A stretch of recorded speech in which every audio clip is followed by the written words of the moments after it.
bem-vindos ao nosso abrigo no temporal. Hoje eu quero meditar com vocês a palavra de Deus que está no Salmo 44. Nós leremos os versos de 9 até o 16. Mas agora nos rejeitaste e nos humilhaste, e não acompanhas os nossos exércitos. Fizeste-nos fugir do inimigo, e os que nos odeiam nos despojam à vontade. Tu nos entregaste para sermos devorados como ovelhas e nos espalhaste entre as nações. Vendeste teu povo por nada e não lucraste com o preço. Tu nos humilhaste diante de nossos vizinhos. Fizeste de nós objeto de zombaria para os que estão ao nosso redor. Puseste-nos por provérbio entre as nações. Os povos nemeiam a cabeça diante de nós. Estou constantemente humilhado e meu rosto se cobre de vergonha diante da voz daquele que afronta e blasfema à vista do inimigo e do vingador. Que salmo difícil de ser lido.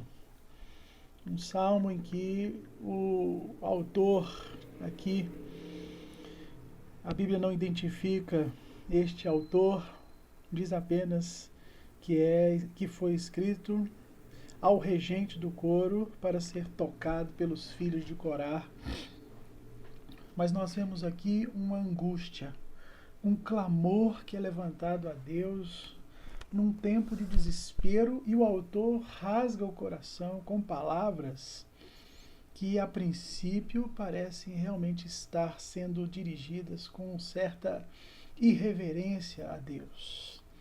Já falamos aqui sobre esses tipos de salmo, e hoje eu quero chamar a sua atenção para o fato de que nós já lemos diversos salmos em que os seus autores cantam glorificando a Deus pelas vitórias que eles receberam, nas batalhas em que eles travavam e trouxeram a vitória.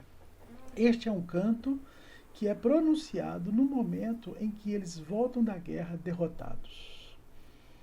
Momento em que eles voltam envergonhados, porque obviamente haviam orado e pedido a Deus uma vitória. Nós não temos aqui o contexto exato em que esta derrota em especial aconteceu, mas nós podemos ver pela estrutura do salmo que este canto de derrota tem muito a nos ensinar. Por quê?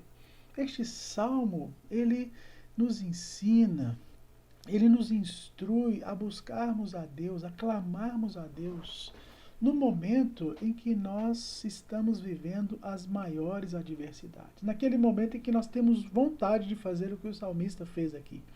Rasgar o seu coração diante de Deus e orar em meio ao sofrimento, da forma como o sofrimento é experimentado.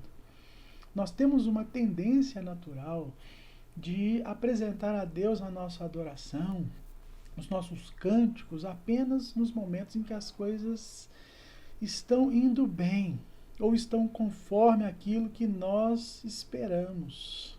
Mas nós devemos nos lembrar que o próprio Jesus, o autor de Hebreus, diz isso.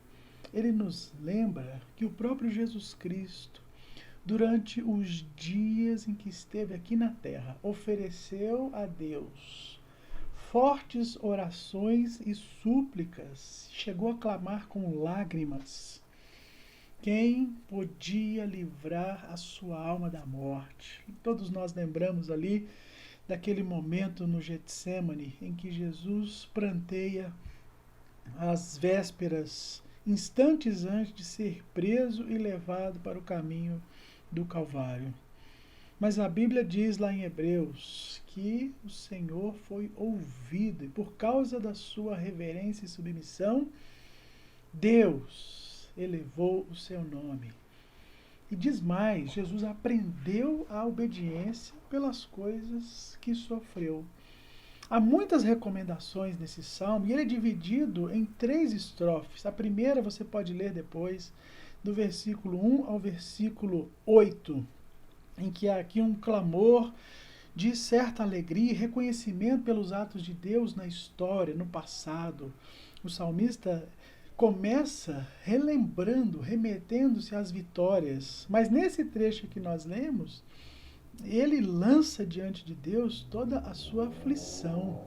Ele lança diante de Deus palavras que, inclusive, nós sequer ousaríamos dizer, porque temos algum receio de que não saibamos dividir o que exatamente é o que nos aflige e aquilo que aflige a Deus. Note que em momento nenhum o salmista está negando a Deus ou amaldiçoando a Deus.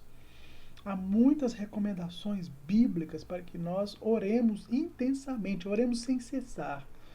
Então, meus irmãos e irmãs, nós devemos apresentar nossas súplicas ao Senhor, as nossas confissões, a nossa ação de graça diante de Deus na alegria ou no sofrimento.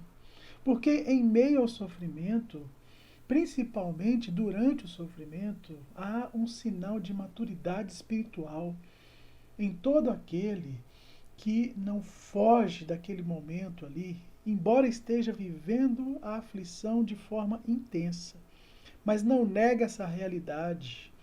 É o que a maioria de nós faz quando nós, por passarmos dificuldades, negamos, ofendemos a Deus e perdemos a fé e a esperança.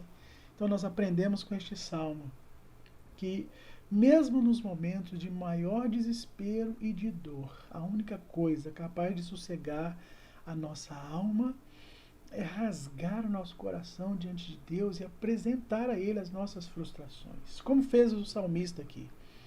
Ele está entristecido, se sentindo humilhado, se sentindo envergonhado diante das outras nações. Nós devemos apresentar a Deus os nossos temores, sim, a nossa raiva, inclusive.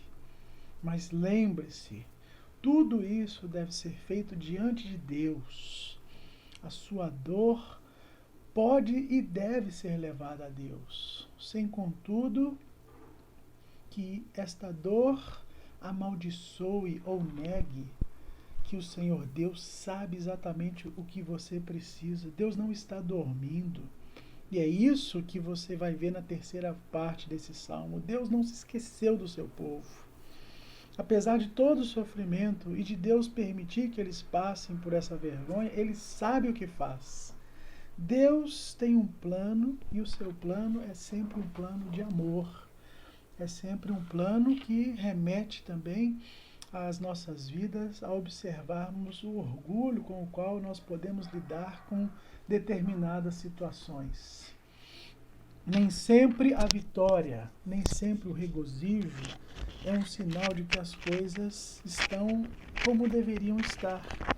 Deus, inclusive, usa a humilhação para nos ensinar que dependemos dele toda a nossa vida. E é por isso que devemos orar em todo o tempo. E é assim que eu quero orar com você.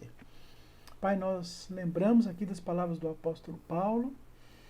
Muitas vezes ele repete que devemos orar sem cessar. Devemos levantar mãos santas a Deus, sem animosidade, sem nenhuma raiva, sem nenhum desejo de vingança, porque sabemos que tudo isso é feito a partir de Deus e pelo próprio Deus, quando Ele nos defende. Pai, se a dor e o sofrimento nos sobrevierem, que nós possamos receber com gratidão.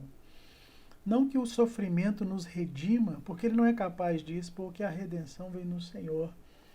Mas se o sofrimento for o seu instrumento para nos levar de volta a Ti, que o Senhor faça isso e gere em nós essa fé que o salmista teve para orar. Ainda que com palavras duras, ele entendeu que o Senhor é o Senhor que levanta e socorre e resgata por causa do seu amor fiel. É assim que ele termina esse salmo e é assim que nós oramos. Atinja-nos com o teu amor fiel e renova a nossa fé e esperança no teu Filho e na tua salvação. Te pedimos em nome de Jesus. Que o Senhor te abençoe com esta palavra para a glória e o louvor dele.